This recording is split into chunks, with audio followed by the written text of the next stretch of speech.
Oke, halo guys, welcome back to Korea Ramit bersama orang Korea yang metok. Oke, Popol, kembali lagi dengan konten swindler. Kali ini aku membawakan satu konten swindler yang mungkin agak nyaman buat polo-polo di Indonesia. Bukan karena ceritanya nggak ganas, tapi menurutku kejadian yang kali ini nggak bakal bisa terjadi di Indonesia dikarenakan lingkungannya. Oke, langsung kita mulai cerita perselingkuhan di Korea kali ini. Nah, untuk memahami cerita kali ini tentunya kita perlu kenal pasangan suami istri kali ini. Si istri bernama Yoonhee, sedangkan si suami bernama Kyongsik. Nah, mereka ini udah menikah selama 7 tahun dan untungnya mereka juga udah punya anak di tahun ketiga. Sehingga kalau berdasarkan timeline di cerita saat ini, putrinya berumur 4 tahun. Oke? Nah, sedikit informasi berhubungan dengan pasangan suami istri ini. Si istri alias Ibu Yoonhee tidak bekerja, jadi hanya sebagai ibu rumah tangga. Sedangkan Pak Kyongsik, dia ini bekerja di sebuah perusahaan. Jadi bener ya karyawan biasa gitu. Jadi bisa dibilang mereka ini bener keluarga yang sangat biasa. Yo keluarga normal di Korea gitu. Nah, tapi berjalannya waktu, mungkin karena putrinya ini sekarang udah memasuki usia 4 tahun atau gimana, putrinya ini mulai cariin mamanya lebih lagi dibanding sebelum-sebelumnya. Jadi dulunya mama papa tidur bareng, putrinya tidur sendiri. Tapi karena putrinya ini nyuariin terus malam-malam mesti datang, mesti bangunin gitu. Akhirnya kayak secara tidak langsung, akhirnya mamanya ini mulai tidur dengan putrinya, sedangkan suaminya ini tidur sendiri di kamar putrinya. Dan berjalannya waktu, ini kerasa kayak lumayan nyaman, karena putrinya juga nyaman karena ada mamanya, sedangkan si suami di pagi hari waktu mempersiapkan diri untuk pergi ke kantor pun jadi lebih nyaman. Jadi dipikir-pikir, kayaknya tidur kayak gini ya lumayan lah, saling nyaman gitu. Sehingga mulai suatu saat mereka itu mulai tidur kayak gitu, mama sama putrinya, si suami tidur sendiri. Nah udah gitu sebenarnya si ibu ini, Ibu Yoonhee ini setelah melahirkan anak ini mengalami sedikit postpartum depression alias depresi setelah melahirkan anak. Jadi meskipun nggak parah, kadang itu masih kayak terganggu gitu. Dan diakibatkan itu, Ibu Yoonhee ini kesusahan untuk tidur. Dan untuk melawan kesusahan tidurnya ini, dia itu akhirnya mengkonsumsi obat tidur yang diberikan oleh dokter. Jadi sesuai resep, nggak asal minum gitu, oke? Nah, masalahnya ini berawal mula dari kejadian horor di malam hari. Kayak suatu malam pukul 2 gitu, Ibu Yoonhee ini kebangun dari tidurnya gitu. Nah, kepalanya sakit banget soalnya udah minum obat tidur ya, tapi kebangun, kepalanya sakit. Di situ Ibu Yoonhee ini mendengar suatu suara yang sedikit tidak normal. Mungkin Polo bisa mencoba membuat suara ini kayak suara kelereng yang digesek di tekel. Nah, buat yang nggak ada tekel di rumah, coba bawa kelereng ke toilet lalu gesek-gesekan di situ. Suaranya kan pasti agak nggak nyaman ya, atau kayak krek gitu. Yo, kalau ada sound effect mungkin tak dengarkan. Nah, pokoknya Ibu Yoonhee ini sedikit terganggu dengan suara itu, tapi karena ini jam 2 subuh, Ibu Yoonhee berusaha untuk tidak menghiraukan dan mencoba untuk tidur kembali. Masalahnya, suara menyeramkan ini bisa dibilang terus-menerus terdengar hampir setiap hari. Tentunya nggak setiap hari, tapi hampir setiap hari. Kalau misalnya hari ini kedengaran, besok kadang kedengaran, terus lusanya nggak kedengaran. Tiba-tiba minggu depan kedengaran lagi. Kayak suaranya ini sempat ada, terus nggak ada. Ada, nggak ada gini. Dan jujur, karena suaranya ini agak mengerikan, apalagi di subuh hari, Ibu Yoonhee ini agak takut gitu. Sehingga suatu pagi, Ibu Yoonhee ini tanya ke suaminya, "Yang, kamu subuh hari nggak dengar suara aneh tau?" Suaminya tanya, "Hah, suara aneh apa?" Aduh, aku bingung ini jelaskannya gimana. Suaranya itu kayak suara kelereng yang digesek di tekel gitu loh. Suara kelereng digesek di tekel? Nggak kedengaran nih. Kamu salah dengar mungkin. Berbeda dengan apa yang didengarkan oleh Ibu Yoonhee, ternyata Pak Kyongsik itu tidak mendengarkan suara yang dimaksud sama Ibu Yoonhee. Sehingga Ibu Yoonhee merasa, oke, mungkin kebetulan. Oke, mungkin aku salah dengar. Oke, mungkin ini sebuah kejadian aja, kayak happening aja gitu. Bukan suatu kejadian yang terus-menerus terjadi. Jadi berusaha untuk melupakan. Masalahnya, suaranya ini terus-menerus terdengar hingga 3 bulan ke depan. Kayak mau dibilang salah dengar, tapi kok kedengaran terus. Mau dibilang halusinasi, kok jamnya juga agak random. Kadang jam 2, kadang setengah 2, kadang jam 3. kadang setengah 4, kayak agak janggal gitu. Dan jujur, buat pol-pol yang suka baca berita dari Korea, kebisingan antar lantai di apartemen itu jujur agak sensitif. Mungkin buat pol-pol yang pernah nonton videoku juga tahu, di apartemen Korea ini sesama tetangga itu sangat sensitif dengan masalah suara. Memang ada juga tetangga yang sangat oke, tapi ada juga kejadian dikarenakan kebisingan akhirnya berakhir dengan pembunuhan dan lain-lain. Jadi misalnya nih di rumahku aku dengar suatu suara yang agak aneh, terus aku naik ke lantai atas atau aku turun ke lantai bawah. Waduh, sampean bikin rame ya? Nah, kayak gini ini tidak boleh. Kalau ada keramaian, kita itu harus menghubungi ke kantor apartemen, dan kantor apartemen sebagai pihak tengah yang menghubungi lantai bawah. Jadi di Korea ini masalah kebisingan antar lantai itu bisa dibilang suatu hal yang sangat sensitif, dan kalau misalnya kita langsung pergi ke unit itu bisa jadi membawa masalah. Jadi kondisinya sama, Ibu Yuni meskipun sering mendengarkan suara ini dan nggak tahu apakah ini dari lantai atas atau dari lantai bawah atau dari lantai sebelah, Ibu Yuni itu agak takut untuk pergi ke rumah itu untuk tanya gitu. Dan satu hal yang perlu aku sampaikan, kadang itu memang ada kejadian kayak gini. Suaranya itu terdengar dari atas, tapi ternyata suaranya itu dari lantai bawah, tapi getarannya itu naik tembok, terus terdengar seolah-olah dari lantai atas. Jadi di apartemen Korea ini memang agak anehnya kayak gitu. Suara kebisingan itu bisa berasal dari tempat yang nggak kita kira kadang. Nah, tapi karena suaranya ini terus-menerus terdengar, akhirnya Ibu Yuni ini coba memberanikan diri untuk pergi ke lantai atas dan lantai bawah. Misi, saya dari lantai bawah, Bu. Saya mau tanya, Ibu pernah nggak ya dengar suara kebisingan di subuh hari gitu? Saya akhir-akhir ini terus denger loh, Bu, suara kayak kelereng yang digesek di tekel gitu. Tahu nggak, Bu? Semua tetangganya itu memberi reaksi yang agak mirip. Hah? Suara apa itu? Nggak ada kok, kita di rumah kalau subuh ya tidur semua, nggak ada yang bikin suara-suara kayak gitu. Nggak, Bu, mungkin tetangga yang lain, Bu, yang lain aja coba tanyain. Ditutup pintunya. Nah, sehingga Ibu Yuni ini agak kesusahan untuk mencari sumber suaranya. Dan bahkan karena Ibu Yuni ini benar-benar takut sama kejadian ini, Ibu Yuni mulai cari tahu siapa yang tinggal di unit rumah yang mereka tinggali saat ini sebelumnya. Dan ternyata sebelumnya itu sempat ada suatu kejadian yang tidak terlalu nyaman untuk diketahui. Jadi di unit yang sama, penghuni sebelumnya itu pernah ada yang meninggal diakibatkan kebakaran ternyata. Nah, sehingga Ibu Yuni ini jadi lebih kacau balau lagi. Apakah ini suara kebisingan dari tetangga, atau arwah yang meninggal, atau gangguan mental? Ibu Yuni ini benar jadi bingung banget. Tapi karena suaranya itu benar-benar terdengar dan bahkan bisa direkam menggunakan HP, Ibu Yuni memutuskan untuk coba minta tolong ke kantor detektif swasta. Nah, Ibu Yuni pergi ke kantor detektif swasta, diceritakan saya ini tinggal di mana, unit berapa, suaminya kerja apa, lalu yang bikin Ibu Yuni datang ke kantor detektif swasta ini apa, semua diceritakan. Nah, setelah mendengarkan itu, kantor detektif swastanya bilang kayak gini, oke Bu, kalau gitu mungkin malam ini kita langsung coba ke rumah Ibu, coba di malam hari kita tunggu bersama suaranya kayak apa, dan coba kita cari sumber suaranya dari mana, Bu. Boleh nggak, Bu? Nah, di situ Ibu Yuni mukanya itu kayak agak bingung gitu. Karena mukanya terkesan agak kaget, detektif swastanya tanya, kenapa Bu? Malam ini nggak bisa ya Bu? Ibu Yuni bilang kayak gini, bukannya gitu Pak, sebenarnya saya juga pengen malam ini langsung kita cari tahu. Tapi aduh, suami saya itu kurang suka kalau saya itu nyari tahu tentang suara ini. Saya dibilang saya terlalu sensitif lah, dibilang mungkin karena saya lagi depresi lah. Jadi bisa nggak Pak kalau misalnya minggu depan kebetulan suami saya ada pergi kerja ke kota lain.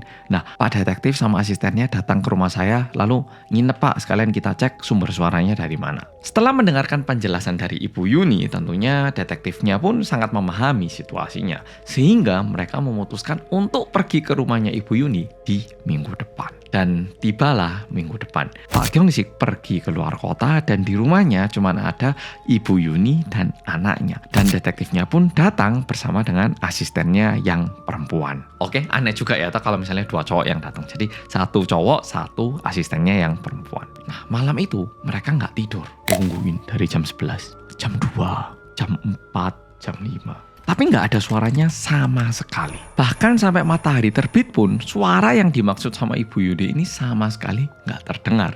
Nah, Ibu Yuni mulai bingung, detektifnya pun mulai bingung. Tapi ini kan baru 1 hari, jadi bisa saja cuman hari itu ya toh. Sehingga besoknya detektifnya datang lagi. Kali ini juga nggak ada suaranya.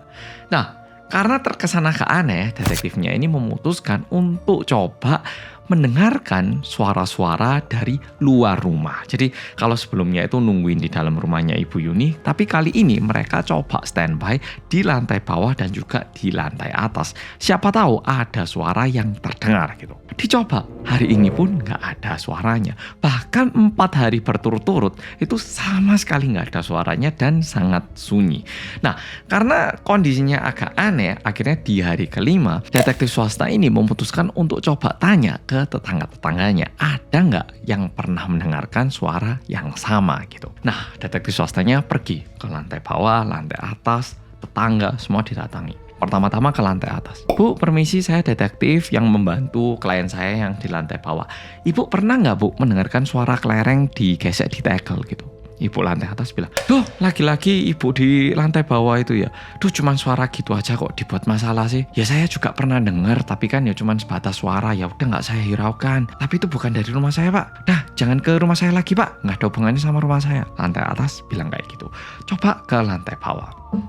Lantai bawah ini ternyata yang tinggal merupakan pasangan suami istri yang juga muda. Detektif swasta yang ngetok dibukakan. Selamat pagi, saya detektif yang lagi bantu klien saya yang di lantai atas, Bu. Saya mau tanya, Bu, karena klien saya ini lagi terganggu banget sama suara kelereng yang digesek di tegel gitu. Ibu pernah nggak, Bu, mendengarkan suara kayak gitu? Nah, ibu yang tinggal di lantai bawah ini bilang kayak gini. Suara, oh tahu, saya juga pernah dengar itu suara itu. Biasanya subuh hari gitu. Tapi beberapa hari terakhir ini nggak kedengaran tuh. Iya, nggak kedengaran. Tapi bapak tadi bilang klien bapak di lantai atas ya? Detektifnya tanya. Loh, kenapa Bu kok tanya kayak gitu? Jujur ya Pak, kalau saya sih dengarnya dari lantai atas Pak. Saya ngira itu malah suaranya itu dari unit atas. Tapi karena bapak bilang kliennya bapak ini lantai atas, saya jadi bingung Pak. Iya Pak, tapi pokoknya sebatas itu Pak yang saya tahu. Semoga terbantu ya Pak. Ditutup pintunya. Dengar itu, detektifnya jadi bingung. Setelah lantai atas pernah dengar juga, lantai bawah juga pernah dengar. Tapi lantai bawah bilangnya suaranya dari lantai atasnya, alias dari rumah kliennya ini. Nah, sehingga coba pergi ke tetangganya, karena apartemen kan ada unit sebelahnya juga ya. Untuk tetangganya, ternyata yang tinggal merupakan seorang nenek yang terkesan tinggal dengan cucu perempuannya gitu. Yang bukakan pintu ini neneknya gitu. Nah, detektif swastanya salam. Selamat siang Bu, saya detektif swasta yang bantuin tetangga ibu karena sering mendengarkan suara kelereng digesek di tegel katanya. By the way, ibu pernah nggak Bu dengarkan suara kayak kelereng digesek di tegel gitu? Oh, by the way ini neneknya itu nenek yang agak muda, makanya detektif swastanya itu manggilnya ibu gitu. Neneknya bilang gini, suara gesek kan kelereng di tegel kayaknya pernah. Tapi mungkin karena saya udah tua ya Pak, saya nggak terlalu terganggu dan cucu saya juga tinggal di sini. Kita berdua tinggal di sini, tapi kita nggak terganggu Pak. Mungkin ada lah suara sedikit-sedikit, tapi nggak terlalu parah. Semoga terbantu ya. Nah, tetangganya juga bilang kayak gini. Nah, mendengarkan ini, detektif swastanya jadi bingung karena ternyata suara yang dimaksud sama Ibu Yuni ini merupakan suara yang beneran ada. Bukan suara halusinasi ataupun suara yang sebatas didengar hanya oleh Ibu Yuni. Jadi setelah dicari tahu, yang pasti saat ini suaranya merupakan suara nyata dan ini tidak ada hubungannya dengan penghuni yang sebelumnya. Oke? Tapi detektifnya ini jadi mikir satu hal. Setelah kita 4 hari di sini, suaranya nggak pernah kedengaran. Tapi di 4 hari itu si suami juga nggak di rumah. Apa mungkin suaranya ini ada hubungannya sama si suami itu? Ya toh, bisa jadi ya toh. Karena selama 4 hari di rumah itu, bahkan tetangga-tetangganya pun tidak pernah mendengarkan suara. Dan satu perubahan yang terjadi adalah si suaminya ini pergi kerja ke luar kota. Nah, sehingga detektif swastanya ini bilang ke Ibu Yuni, by the way Bu, ini bukannya kami mencurigai suami Ibu, tapi boleh nggak Bu kita coba ikutin gerak-gerik suami Ibu? Siapa tahu suaranya ini ada hubungannya sama suami Ibu. Ibu Yuni mendengarkan itu bilang, kayaknya nggak ada hubungannya sih, tapi ya silakan Pak, kalau mau dicari tahu, ya saya tentunya nggak keberatan. Nah, karena Ibu Yuni udah memberikan persetujuan, akhirnya detektif swasta ini mulai coba mengikuti gerak-gerik si suaminya. Dan kebetulan suatu hari suaminya ini bilang ke istrinya kalau dia mau pergi meeting sama kliennya di sebuah hotel. Nah, detektifnya ini nunggu dan ngikutin. Setelah diikutin, ternyata betul suaminya ini pergi ke sebuah hotel, tidak check-in, tapi pergi ke barnya gitu karena meetingnya di malam hari. Nah, nggak lama setelah duduk di situ ada satu cewek yang datang dan ini betul merupakan cewek yang ada hubungannya sama pekerjaan gitu. Jadi ini kantor A, ini kantor B, beda kantor, cuman mereka ini sering melakukan bisnis bersama. Jadi sebagai karyawan kantor A dan sebagai karyawan kantor B. Suaminya duduk dan nggak lama setelah itu cewek dari kantor B ini datang dan juga duduk. Mereka ngomong-ngomong. Tapi suasananya itu terkesan agak lebih dari sebatas pertemuan bisnis gitu. Nah, detektifnya itu terus ngintai sambil bawa HP, sambil direkam diam-diam gini. Gak lama setelah itu, perempuan dari kantor B ini bilang, Pak Gyeong-sik, kita langsung aja ya, to the point, gak usah lama-lama. Pak Gyeong-sik bilang, oh yos, ayo langsung kita to the point ya. Dan langsung tiba-tiba mereka mulai ciuman. Nah, by the way, barnya itu bukan bar yang terbuka gini, tapi barnya ini sedikit ada temboknya. Jadi sebenarnya tidak terlihat oleh banyak orang, tapi masih ada beberapa angle yang kelihatan dari luar. Dan terkesan mau Pak Gyeong-sik ataupun karyawan perempuan dari kantor B ini kayak udah biasa, ataupun mereka nggak terlalu peduli dilihatin sama orang-orang. Nah, dan melihat itu, detektif swasta pun mencatat kejadian ini. Karena ini merupakan satu kejadian yang benar-benar tidak dikira ataupun tidak kita bayangkan gitu. Nah, untuk mencari tahu lebih lanjut lagi, detektif swasta ini akhirnya mulai mengintai gerak-gerik suami dan juga perempuan dari kantor B ini.